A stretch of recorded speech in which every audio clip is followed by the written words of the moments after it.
조갑제TV 시청자 여러분 안녕하십니까. 2022년 5월 24일 오전 11시입니다. 문재인 대통령이란 이름이 역사 속에서 지워지는 데는 긴 시간이 필요하지 않을 것으로 보입니다. 주말을 거치면서 문재인이란 이름이 최소한 남북관계의 장에서는 거의 지워지고 말았습니다. 한국과 미국 두 대통령 정상회담을 통해서 그동안 문재인식 대북 굴종 정책의 시대는 끝났다라고 양쪽이 동시에 선언을 했습니다. 윤석열 대통령은 CNN과 인터뷰를 하면서 아부의 시대는 끝났다고 했습니다.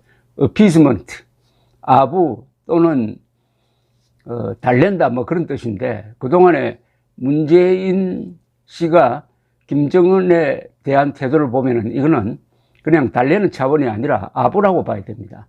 달래는 것은 힘 있는 사람이 힘 없는 사람을 다독거리는 것이고, 아부는 약한 사람이 강한 사람한테 다가가는 것인데, 문재인은 한 번도 대한민국의 국력을 바탕으로, 한미동맹을 바탕으로 북한에 대해서 우위에 서야 되는데 그런 적이 한 번도 없습니다. 왜 그러냐 하면은 한미동맹을 약화시키니까 김정은을 대할 때 항상 약한 입장이 되는 거예요.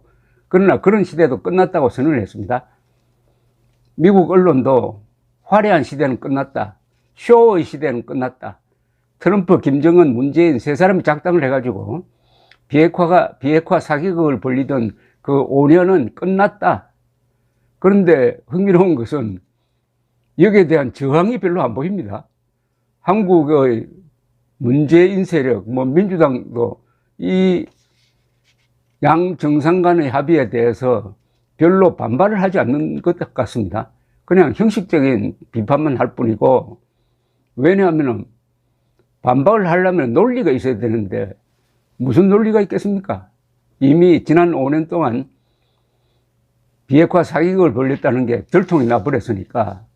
그러니까 문재인은 결국 실패한 대통령으로 기록될 것이다라는 생각이 듭니다. 어제 노무현 전 대통령 13주기를 맞아가지고 김해에 모여가지고 이게 추도식인지 출정식인지 좀 분간이 안 되는 그런 행사를 하고, 김정숙 씨는 어깨춤을 추고 했는데, 어떤 사람의 죽음을 13년 동안 이렇게 정치적으로 이용하는 나라가 어디 있을까 하는 생각이 듭니다. 자살한 대통령을 이렇게 13년 동안 이렇게 정치적으로 이용한다? 과연 노무현 전 대통령이 바라던 바였는지, 노무현 전 대통령이 투신할 때 남긴 유서는 아주 깔끔합니다. 그것과 그 뒤에 노무현 추종자들이 한 행동은 너무나 다릅니다.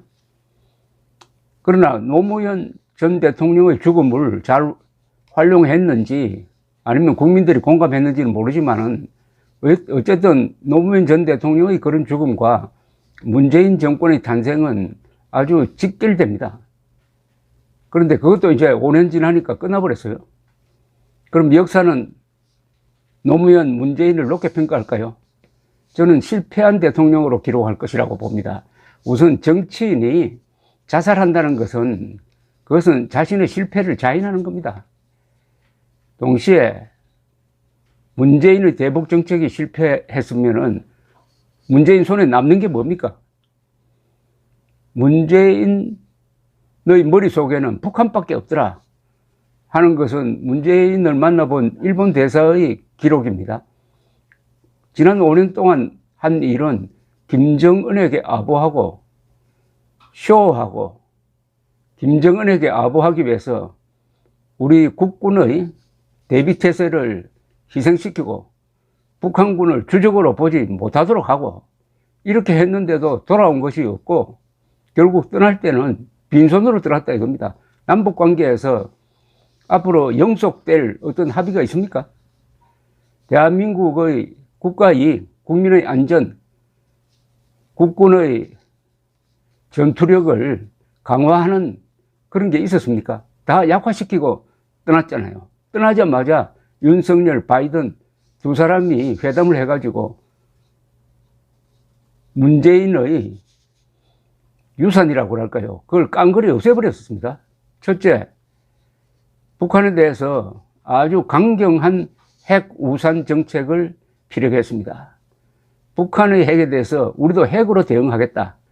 미국의 핵을 한국도 공동 소유하고 있을 정도의 구체적 실행 계획을 세우겠다. 이렇게 합의한 겁니다. 핵 대 핵으로 지금 균형을 맞추려고 합니다. 아마 문재인은 속으로 자신의 가장 큰 업적이라고 생각할 한미 군사훈련 중단시킨 것도 이제는 재개하겠다고 합니다. 또 문재인이 친중 정책을 펴면서 피하려고 했던 대중 연합전선에 윤석열 대통령은 처음부터 참가하겠다고 했습니다. 아시아 태평양 지역 경제 프레임워크에 참석하겠다. 쿼드에도 직접 참가는 하지 않지만은 협조하겠다. 이렇게 나왔습니다. 무엇보다도 문재인 대통령의 마이너스 정책 중에서 어떠면 탈원전 정책도 싹 지워버렸습니다. 오히려 미국과 한국이 협력해가지고 원자력 기술을 가지고 해외에 공동 진출하겠다.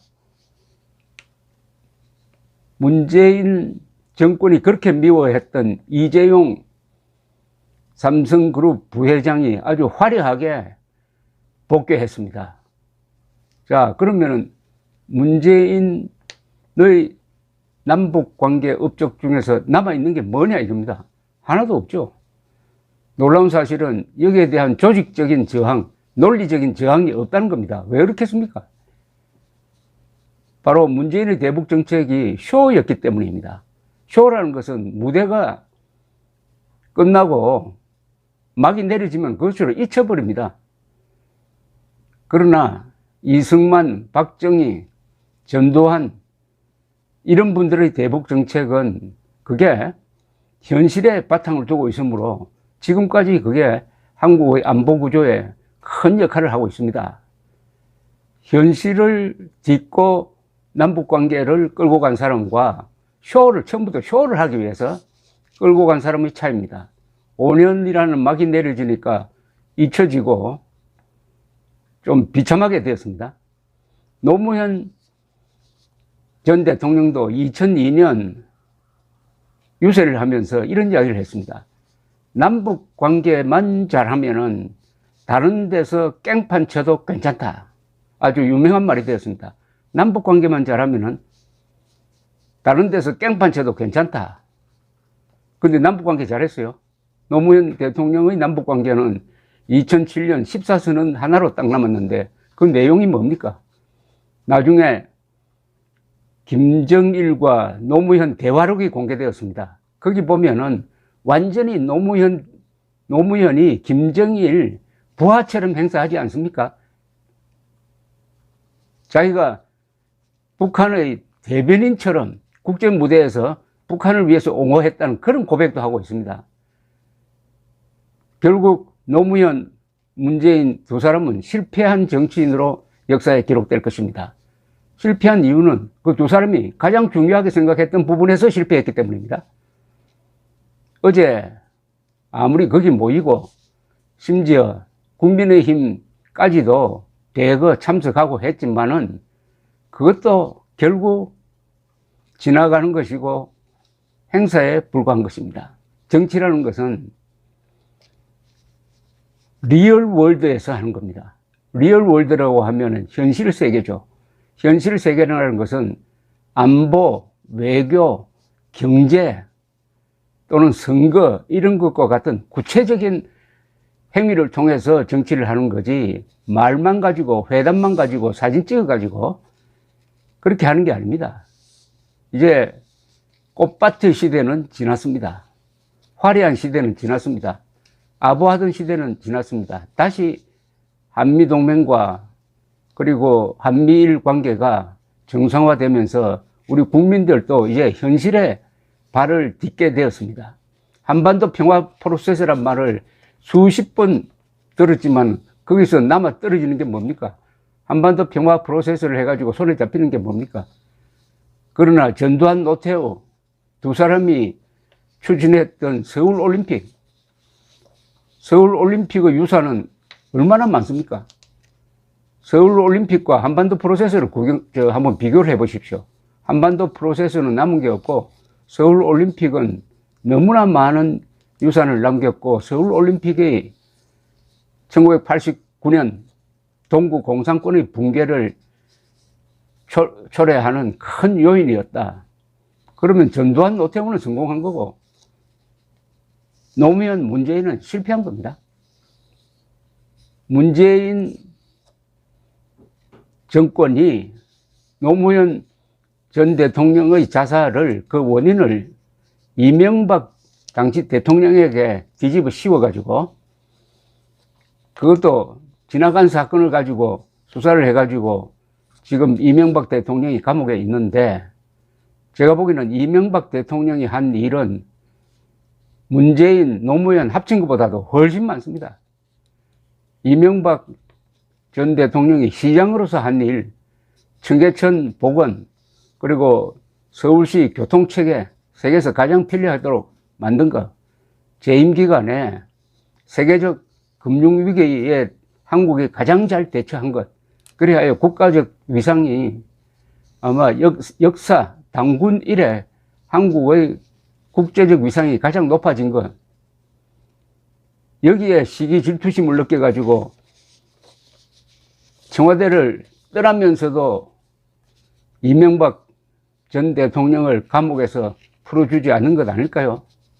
그러나 이명박의 이름은 굵게 역사에 기록되겠지만 문재인의 이름은 지워질 것입니다. 목욕탕의 물 젖은 타일 위에 사인펜으로 쓴 이름이기 때문입니다. 감사합니다.